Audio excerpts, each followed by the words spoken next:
You're listening to the Weekend Sport Podcast with Jason Pine from News Talk ZB. Let's go to football. Brisbane have scored a late equaliser to frustrate the Wellington Phoenix.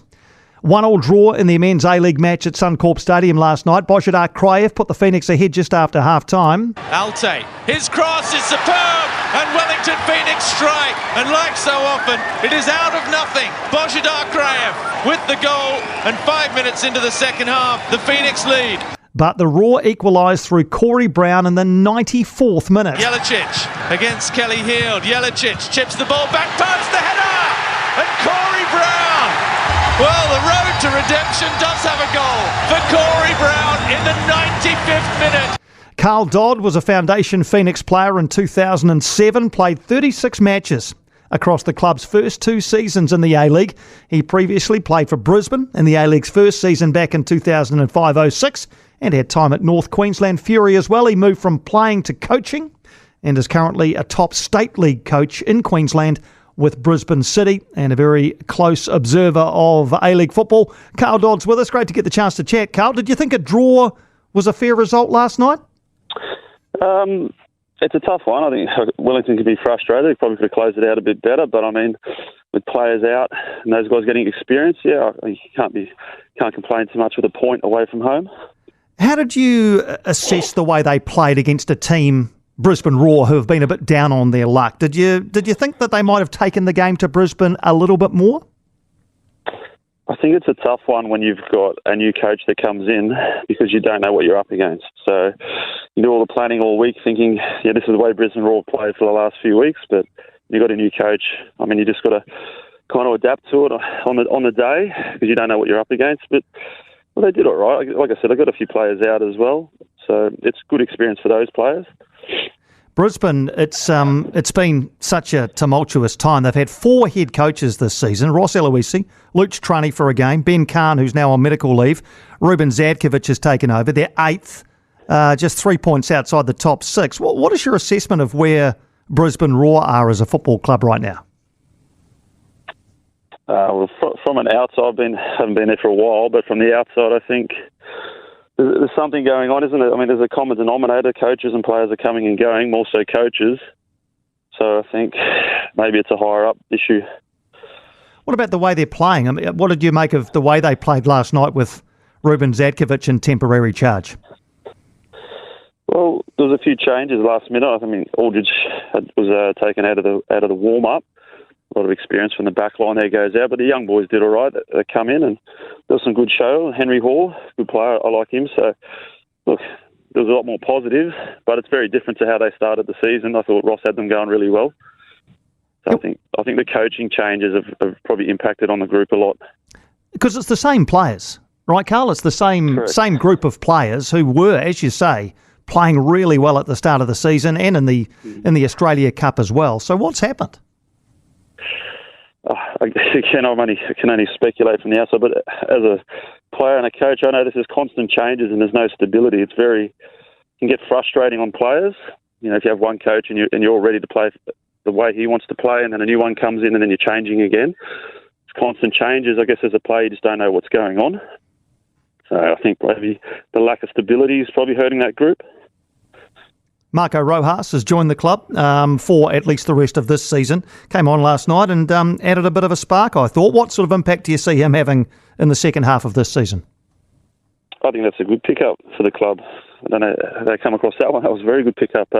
He's an exciting player. So, yeah, they need something in the attack. So he'll should definitely bolster that group, the attacking side of it. The point keeps Wellington at the top of the table regardless of what happens across the rest of the weekend. What have you made of another of your former clubs, Wellington Phoenix, across the first half of this season? I think he's done really well and probably built upon Ufi and previous coaches as well. I mean, it takes time to build a culture and playing style. I think Chiefy's done really well. I mean, they're getting points when they probably would have lost them in the past. So, like that point yesterday is a big point. It goes, goes towards winning a championship or a title. So, but I've been impressed with the way they play. Well, yeah, I was going to ask more about that, about the style of play that Chiefy is encouraging this team to play. We've seen them, play out from the back, and that even led to a goal last night. You know, the courage that he's engendered in this side. You know, what have you made of the playing style that Chiefy's trying to get them to play? Yeah, I like it. It's very good. It's very positive. I mean, there's no fear. You can see when they play that even in risky situations, they're still playing through it. And you've got some good players. I think that makes a big difference as well. They can help link from the defence to the attack.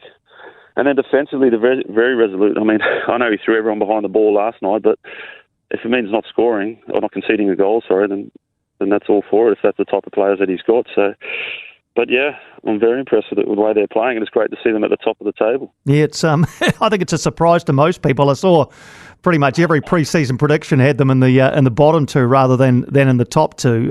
What about the overall strength of the men's A-League at the moment, Karl? How do you assess it? Well, it'd be good if there was a lot more, I guess, from the off-field side of it. If the administration and clubs went in such disarray. I mean, there's a couple of clubs that are struggling, but look, there's some really good teams, and then there's some that are struggling, I guess, probably from the off-field issues that they've got.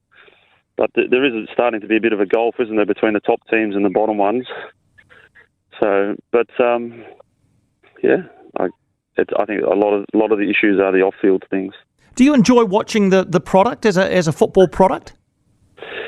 Certain teams, yeah, for sure. I like Wellington, not to be biased, but yeah, I like the way they're playing. They have done the last couple of years, so I like watching that. And then you support Roar because it's your club, it's your former, where I'm from. So, and then there's a couple of other teams that like Adelaide have got some good youngsters that play well. And yeah, so I think it's becoming now it's more teams rather than the league itself. And to be honest, I've got a 3-year-old daughter now, so I'm a personal assistant to her. So getting to watch games in its entirety become harder. No chance, mate. No chance with a 3-year-old. How fondly do you remember your time here in Wellington? Yeah, it was looking back. I think at the time it was very difficult because it's a new club, and when a club starts out, there's a lot to go into it. I think you cop it more as a player because you're trying to build something. But yeah, the place is a beautiful place. I went back last year, I think it was, for some work. But it's a beautiful place. It's great to see how far the club has gone. And then even when I was there, the facilities, I think the ones up north a little bit, 30-minute drive up north, those facilities are fantastic if they get to use those. I'm not sure, are Wellington using those facilities, the big hub? Yes, indeed, they are. They are. Yeah, they're based there. They are. Well, that's huge. Those facilities are unbelievable. So for a club to have a base like that, that's going to help immensely. What about Terry Serapisos as your rock star club owner? Do you remember much about him? Yeah, Terry. I mean, you've got to give credit. Like everyone, he comes in, he's invested money, he's got the club going. So you have to pay respect to everyone that's had a part of that club. But there's some good times back there. Probably some that can't be mentioned on the radio, I'd imagine, having talked to a couple of others who were around at the same time. And coaching now, do you get fulfilment and energy from coaching in the State League there in Queensland? Yeah, I mean, we can't leave Brisbane. My wife's got a good job and we're trying to start up a family, so I'm kind of stuck here, and it's an opportunity, and it's a good one. We're trying to get into this B League, and so it's a good project to make it a professional club. So yeah, I've got to keep my hands dirty, and coaching is something that I've always wanted to get into, even as a young player. Old man was a coach, so I think it's just in the blood. Well, I know Phoenix fans here fondly remember your contribution to the club in their first 2 seasons, Karl. I'm delighted you're still involved in the game. Hope you can make it over here for an A-League match at some stage. It's been great chatting to you this afternoon. Sounds good. I'll come over and watch the grand final, hopefully. Wouldn't that be great? Thanks for your time, mate. Thanks, Piney. Thanks, Karl. Karl Dodd there. Fondly remembered by Phoenix fans from his first couple of seasons, or the first couple of seasons of the club. He was a pretty key member of the foundation squad. So, Wellington will stay top, regardless of what happens over the weekend.